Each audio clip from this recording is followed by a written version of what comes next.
So today I want to talk about embracing the shadow self. And in the spirit of the video, I think it's right if I angle my light and it creates a shadow on my face. Just like that. So the shadow self, right? It's kind of a weird thing when you hear it.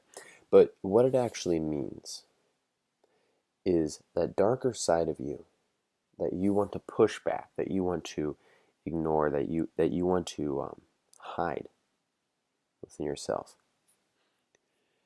Um, so this can be kind of abstract, and I'll try to put it into an easy context to understand. So for myself, that part that I want to get away from, the part that I want to reject because I see it as the darker side, more so the non-normal, non-conventional part of me. Biggest thing is my propensity for anger. I get angry really easily. And I find myself struggling to control my anger. And when I was younger, I had issues with it quite a bit. So normally, people's recommendations would be teaching me how to push that away, how to hide it, how to not show my anger, to calm myself down, right? But I would recommend teaching myself how to funnel it, how to direct it, how to aim it at something so that it can help you, right? An example for that in my life is lifting. There is no better outlet for anger than lifting. You know, going in there and smashing some weights, it's therapeutic. It's great. That was a great way for me to direct it. But that was pretty surface level. That wasn't that deep. So a little bit deeper than that, still kind of along the same track, but in a different way, is violence. So a lot of my dreams, I find, are very violent, are centered around some sort of violence between people, me fighting somebody for some reason. Daydreaming, my mind goes to it automatically. When I get angry, I punch my steering wheel. Right? That's my way to get it out, or to punch up my punching bag, that kind of thing. So this can be scary for some people. They can look at this and be like, "Oh man, does that mean I'm gonna hit my kids or something?" No. I mean, if you don't control it, maybe if you just try to push it down within you, then it could turn into that. But rather, I like to look at it as, how can I funnel that? How can I turn that into something beautiful rather than ugly? And again, we can go to lifting, but it's along a different route than just getting angry and lifting, getting my anger out, right? I'm kind of sick of this darkness here. So instead of just going into the gym and pushing some weights and saying, okay, that's my balance for the day, I direct it into passions I have. And the way I approach things, I approach them violently, right? So in the way I approach weights and how I approach my passion for lifting, it's violent.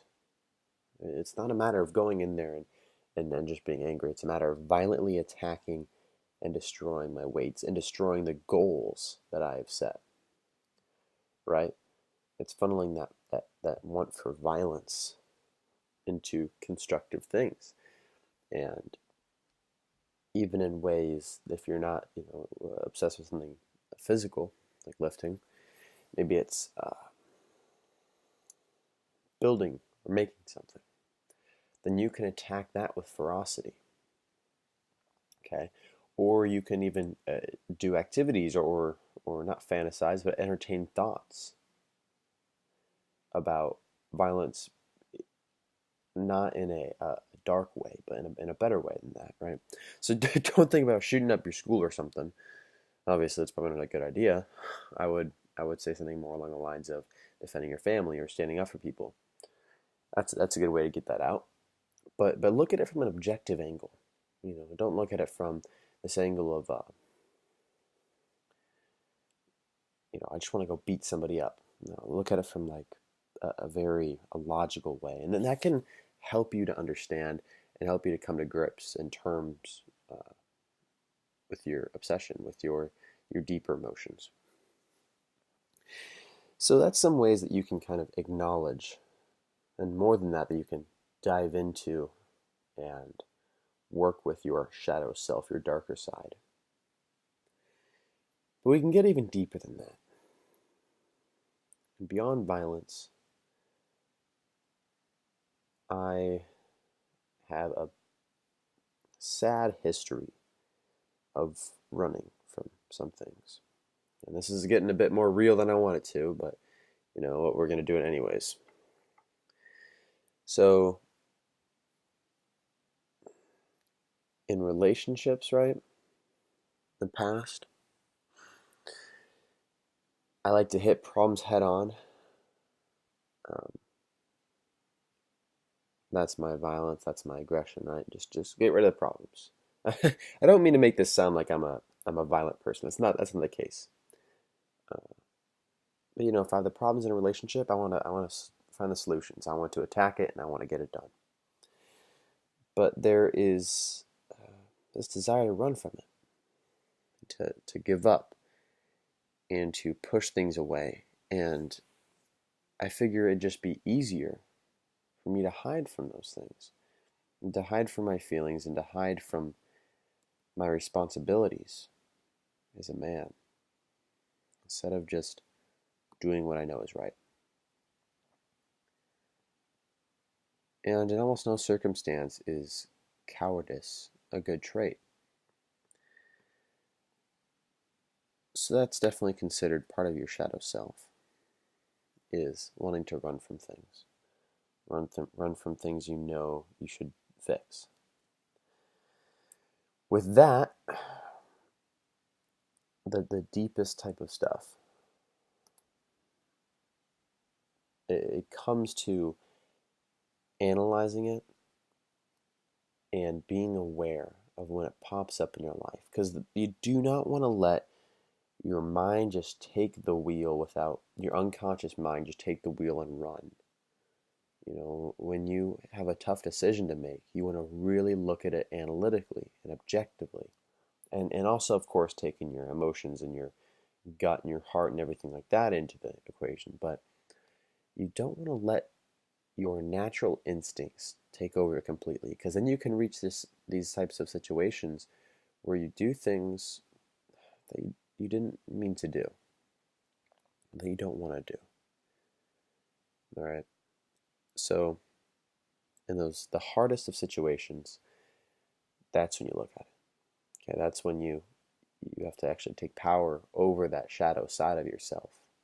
And of course, you can acknowledge it, and you can. It's not a bad thing to have that a little bit, to have a little bit of that in you, and that's fine. We're all human.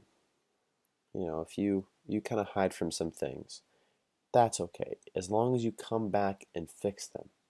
Having the balance is there for a reason. You probably shouldn't go and hit every single problem head on. If you do that, your relationships are just going to end in turmoil because you're just trying to, fix everything at once. And your partner's going to be like, let's chill out a little bit. um, thinking you're too aggressive with it, thinking you understand what I'm saying.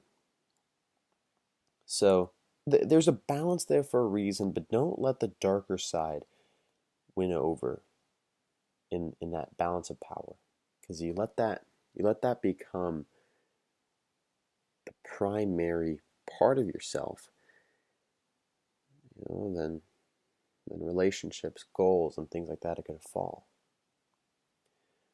So it's all about finding the balance. It's finding the balance. It's learning how to leverage your darker sides and pushing them in useful and constructive directions. And it's acknowledging that we're going to have those bad sides to us. You can't completely get rid of it, and you can't deny it. That we all have those sides. And if you're able to acknowledge it and bring it forth, work to fix it, and work to funnel it in the right direction, then your life's going to improve.